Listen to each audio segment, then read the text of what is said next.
Okay, so let's start with the computers. My main computer in the studio is a Mac M1 MacBook Pro. It's 16 gigabytes and 512 gigabytes of memory. It's an incredibly fast computer. I used to use Hackintosh before, and I used it for like 7 years, something like that. It was quite good. There was a time that Hackintosh made sense. I think it doesn't make sense anymore. You're stuck to the system that you installed in it, and any kind of updates kind of damages everything else. So I was having problems every year that something would update that I didn't give it permission, and suddenly half of my plugins would disappear, and I would be like 1 week reinstalling. And I'm talking original plugins with licenses and everything, but it was a total nightmare.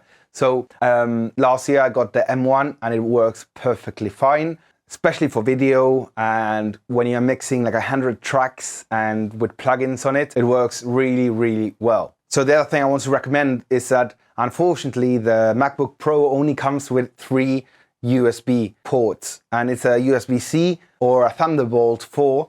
So I have to plug in 32 USB ports into my computer, and I only have 3. So I've been trying out all of this like cheaper USB hubs, and I wasn't getting any good results because I couldn't have everything connected at the same time and have the same amount of power going to each device.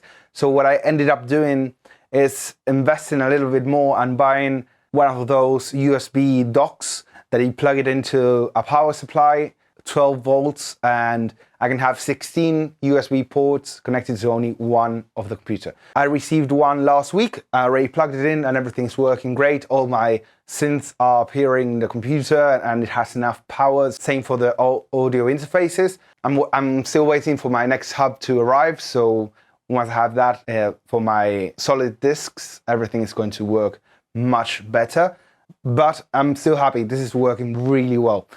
My concept behind the studio is that I have everything connected at the same time, all the time. So whenever I want to open up a synth, or I want to drag a MIDI to any of my synths, or just plug in a guitar, I have everything pre-routed and I have a template that makes me waste no time at all.